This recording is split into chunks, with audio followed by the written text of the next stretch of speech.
Sophia grew up in a life of luxury.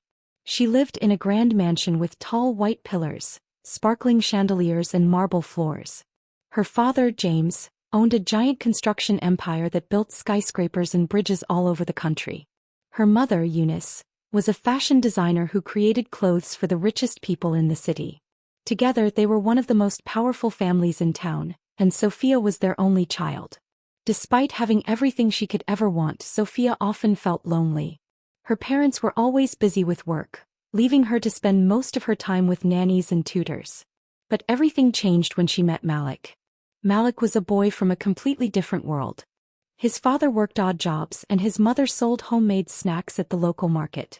Malik's clothes were always patched up and his shoes looked worn out, but he had the brightest smile Sophia had ever seen. They met in school when they were both 10 years old. Malik had just transferred to her private school on a scholarship because he was incredibly smart. Sophia remembered the first time she saw him sitting alone during lunch. She walked up to him with her tray and said, "Do you want to sit with me?" From that moment they became inseparable. Malik made her laugh with his silly jokes, and she helped him with subjects he found difficult. They would spend hours under the big oak tree in the schoolyard talking about their dreams. "I'm going to be an architect one day," Malik said one afternoon, his eyes shining with excitement. "I want to design homes for people who can't afford them." Sophia smiled at him. "And I'll wear your designs when I grow up. Maybe I'll even help you build them." As they grew older, their friendship deepened into something more. By the time they were 16, they had fallen in love. Malik made Sophia feel seen in a way no one else ever had. He didn't care about her family's wealth or status. He loved her for who she was. But not everyone was happy about their relationship.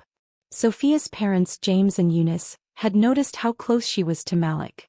At first they thought it was just a harmless friendship, but when they realized it was more than that, they were furious. "This is unacceptable," James said one evening as he paced the living room.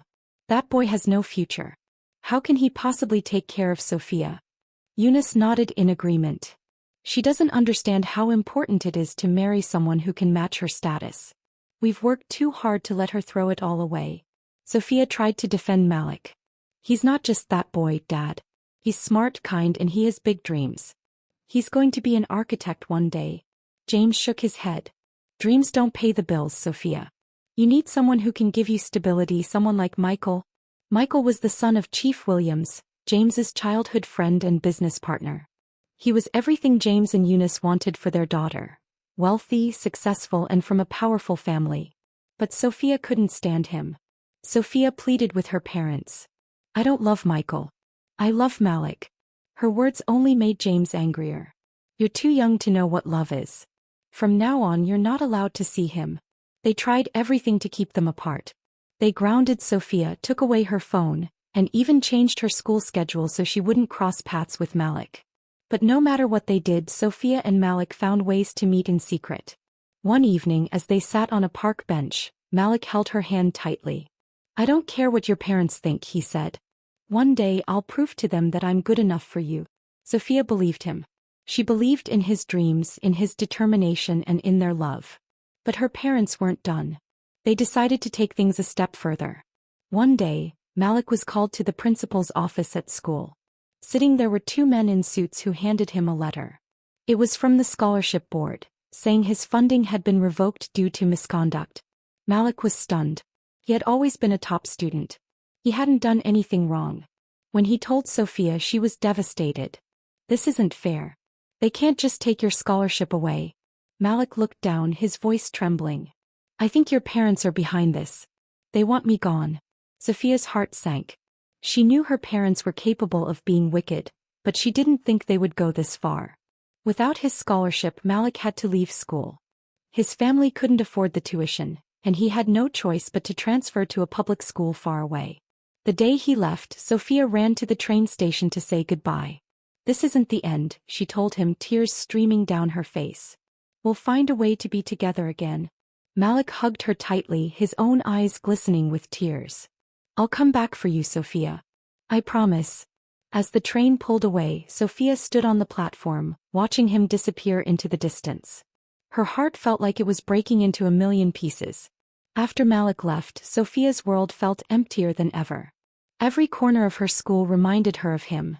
The oak tree where they used to sit, the library where they studied together, and even the lunch table where they first met.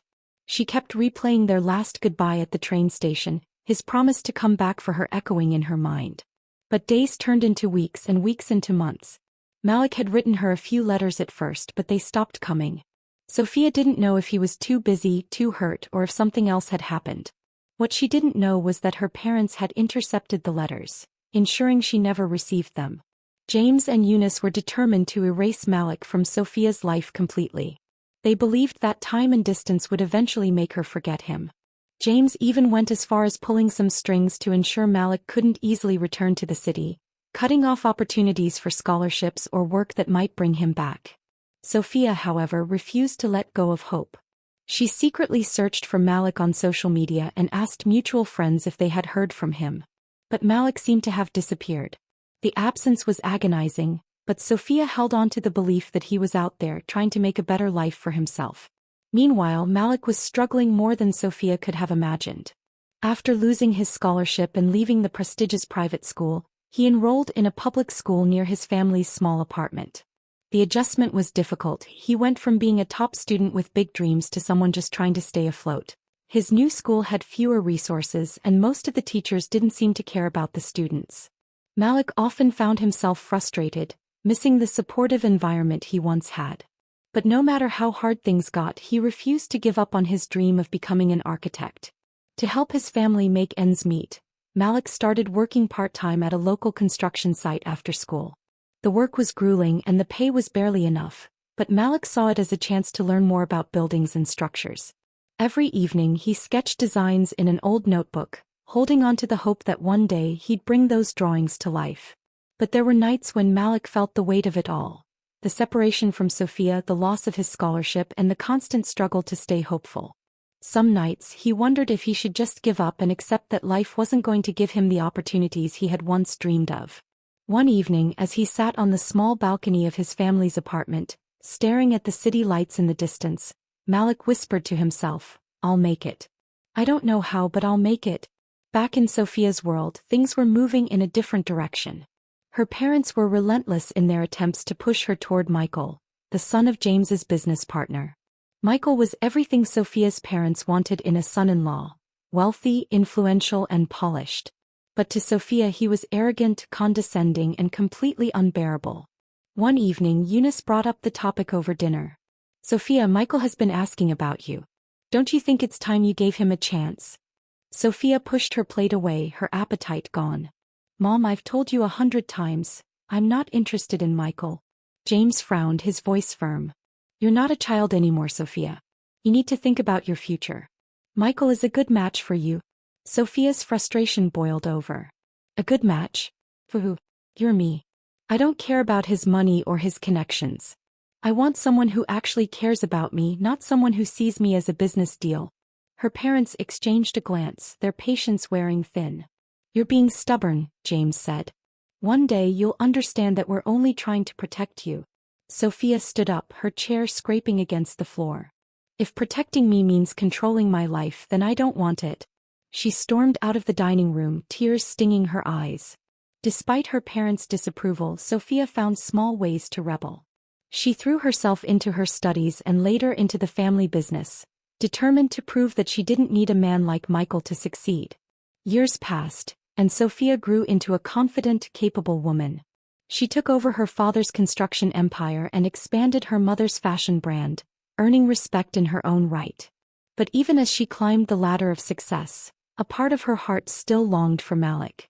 She often wondered where he was and if he still thought about her.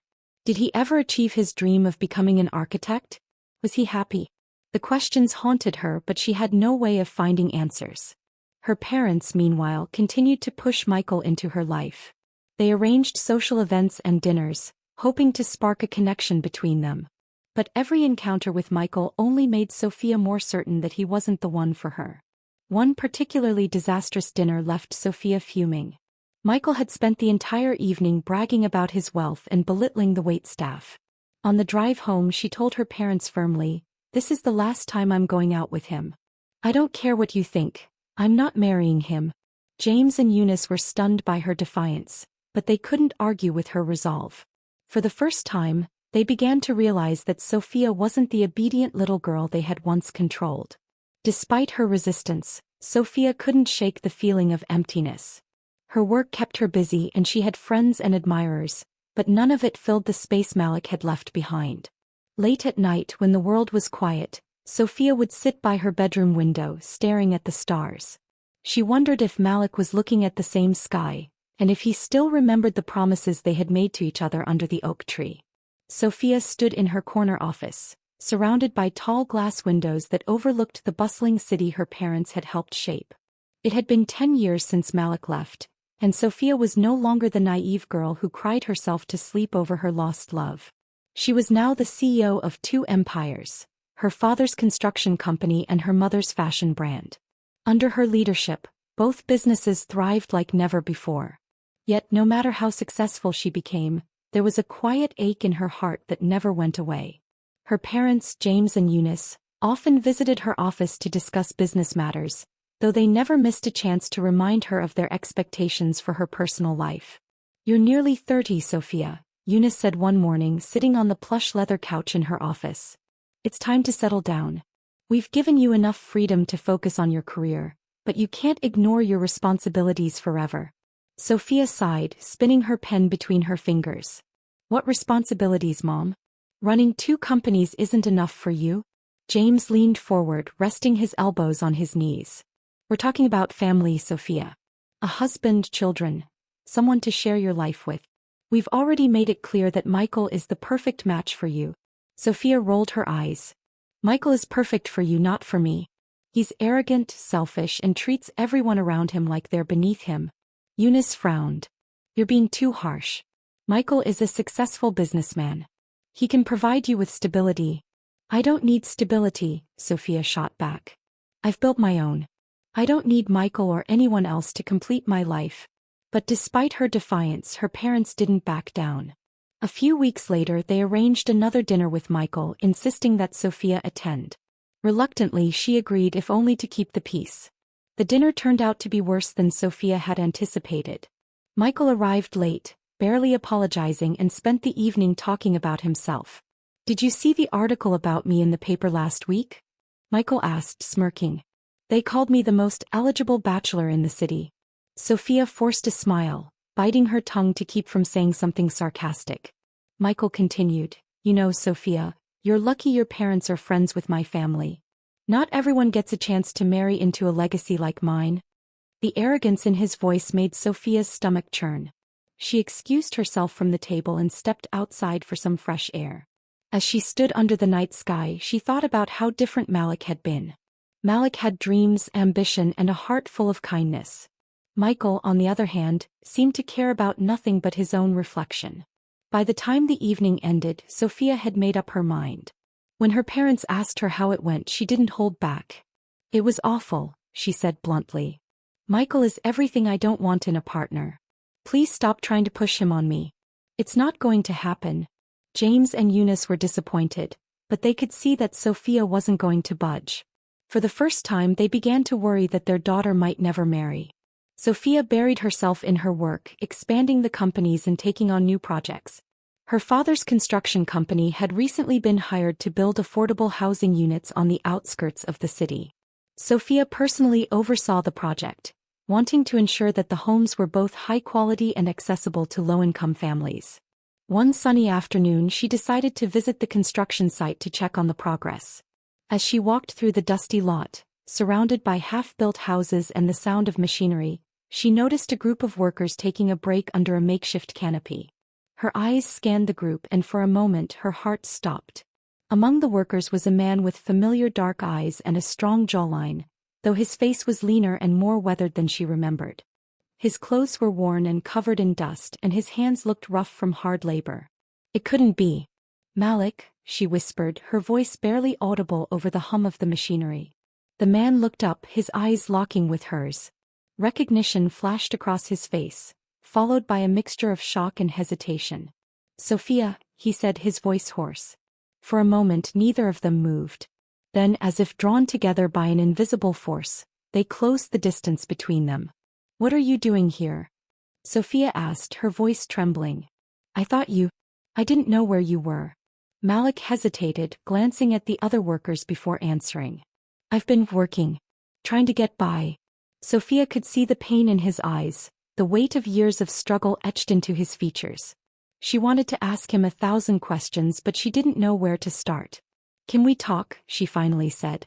Malik nodded, wiping his hands on his jeans. Yeah. Let me just finish up here. That evening they met at a small cafe near the construction site.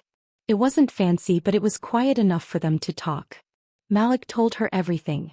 How he had struggled to finish school after losing his scholarship, how he had taken on multiple jobs to support his family, and how his dreams of becoming an architect had been put on hold. I'm sorry, Sophia, he said, looking down at his coffee cup. I promised you I'd come back, but life didn't go the way I planned. I didn't want you to see me like this. Tears welled up in Sophia's eyes. Malik, I don't care about any of that. I'm just glad you're okay. I've missed you so much. Malik smiled faintly, his eyes softening. I missed you too. Not a day went by that I didn't think about you. As they talked, it felt like no time had passed at all. The connection they had shared as teenagers was still there, as strong as ever. But as much as Sophia wanted to hold on to that feeling, she knew their reunion wouldn't be without challenges. Sophia couldn't stop thinking about Malik after their meeting at the cafe. The way his eyes softened when he looked at her, the tired smile that still held warmth, and the quiet strength in his voice. It was all so familiar, yet so different. He wasn't the carefree boy she fell in love with years ago. He had grown into a man who had seen hardships, a man who carried the weight of the world on his shoulders. The following week she made every excuse to visit the construction site. Her employees noticed how much time she was suddenly dedicating to this particular project, but no one dared question her. Every visit gave her a chance to steal a few moments with Malik. At first their conversations were light, reminiscing about school, laughing over childhood memories, and catching up on the years they had missed. But it didn't take long for deeper feelings to resurface. One evening, Sophia asked Malik to meet her at a park they used to visit as teenagers. Under the glow of the streetlights and the hum of distant traffic, they sat on a bench, staring at the moonlit pond. I never stopped loving you, Malik, Sophia admitted, her voice barely above a whisper. Malik turned to her, his eyes filled with emotion. Sophia, you don't know how many nights I stayed up thinking about you, wondering if you were happy. But look at you now, you've built an incredible life for yourself. You don't need me dragging you down. Don't say that, Sophia said, reaching for his hand.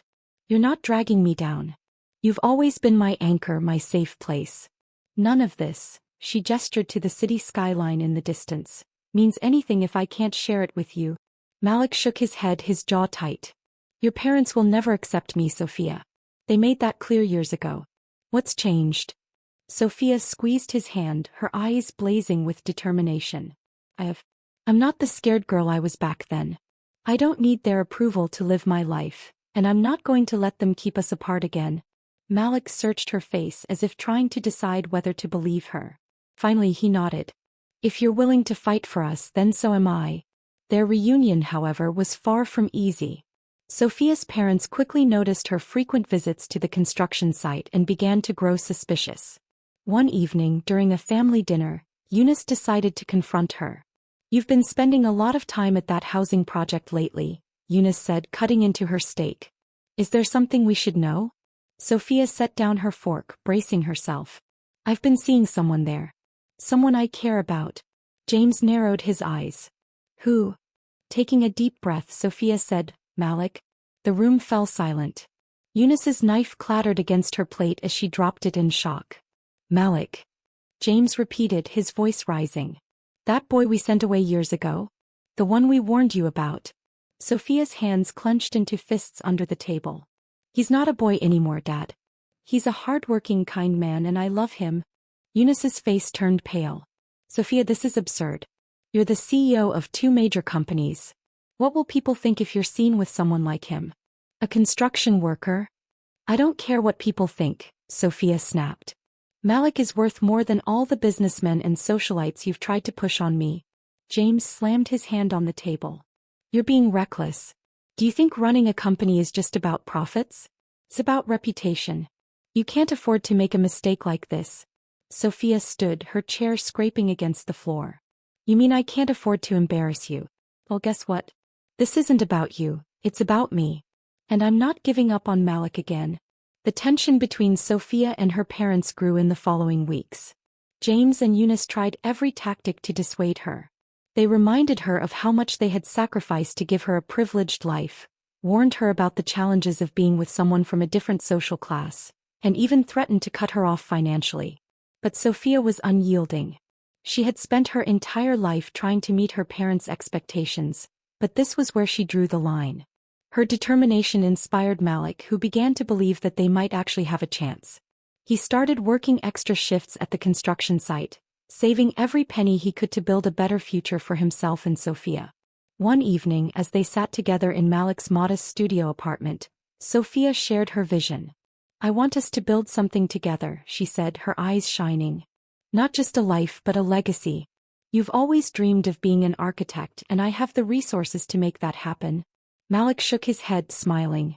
"Sophia, I don't want to be a charity case. If I become an architect, I want it to be because I earned it."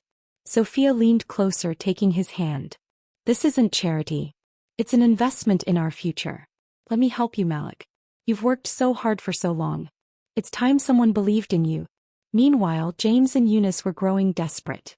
They reached out to Michael, hoping he could win Sophia back.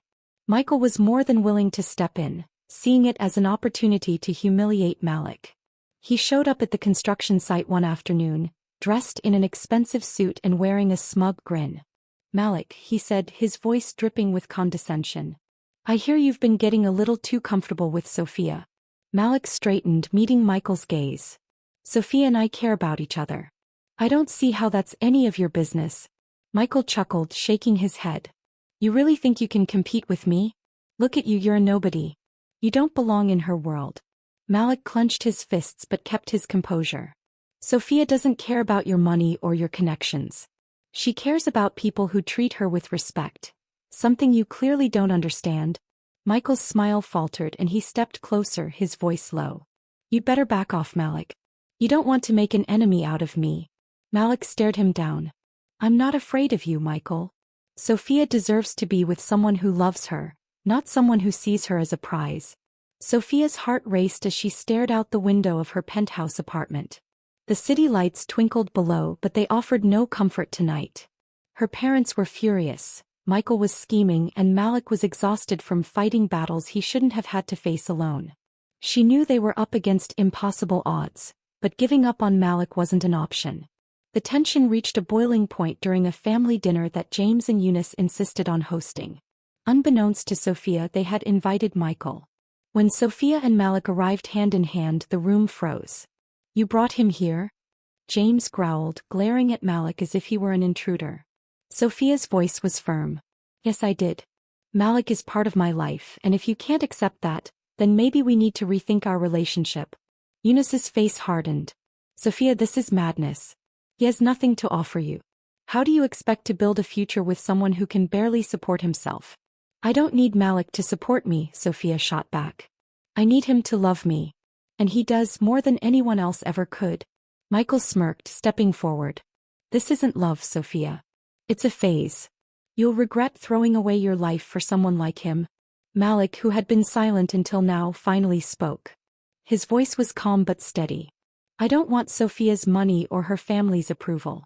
All I've ever wanted was to see her happy. And if you think I'm going to walk away just because you don't think I'm good enough, you're wrong." The room was thick with tension. James slammed his fist on the table. "That's enough. Sophia, if you choose him, you're on your own. Do you understand me?" Sophia's heart broke, but she didn't waver. "I understand, Dad. And I choose Malik." That night, Sophia packed a small bag and left the home she had grown up in. Malik offered to let her stay at his apartment, but she insisted on booking a modest hotel room instead. She didn't want to overwhelm him or make him feel like he owed her anything.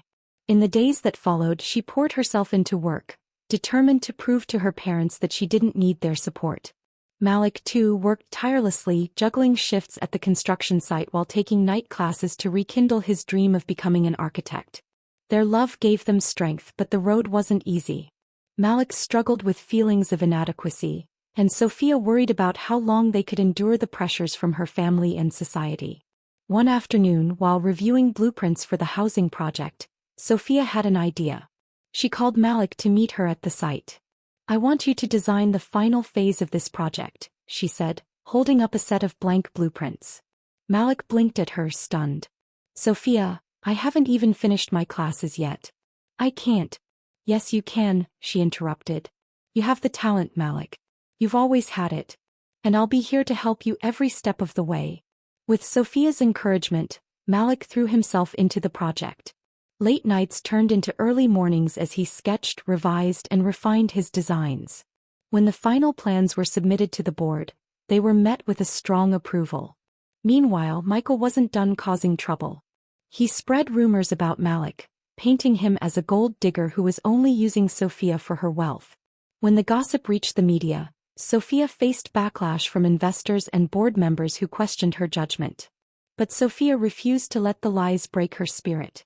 In a bold move, she held a press conference to address the rumors. Standing beside Malik, she spoke from the heart. "Malik isn't just my partner, he's my inspiration," she said. "He's shown me what it means to fight for your dreams, even when the odds are stacked against you. I won't apologize for loving him, and I won't tolerate anyone trying to tear us down." Her words silenced the critics and solidified her position as a fearless leader. Months later, at the grand opening of the affordable housing project, Sophia and Malik stood side by side, watching families move into their new homes. Malik's designs had brought warmth and beauty to the neighborhood, and his confidence as an architect was growing by the day. James and Eunice attended the event, though reluctantly. As they watched Malik interact with the children and families, they began to see him in a new light. That evening, James approached Malik. "I may not have given you a fair chance before," he said, his voice gruff. "But I can see now that you're a good man. Sophia deserves happiness, and if she's found that with you, then I won't stand in the way." Eunice nodded, tears in her eyes. "We're sorry, Malik. We were wrong to judge you." Malik accepted their apologies with grace, though he knew it would take time to fully heal the wounds of the past.